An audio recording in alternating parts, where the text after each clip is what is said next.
Alam mo ba na ang Diyos ay gagawa ng bagong langit at bagong lupa, na ito ang tinatawag ng Biblia na bayang banal?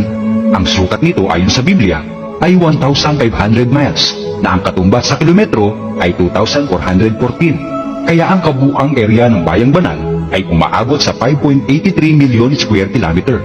Napakaliit na sukat kung ikukumpara sa ating mundo na may 148.4 million square kilometer. Mas maliit pa ang bayang banal sa pinakamaliit na kontinente ng mundo na ito ang Australia na may 7.68 million square kilometer. Mas malaki lang ng konti sa bansang India na may 3.29 million square kilometer. Isang bagay ang gusto kong maunawaan mo.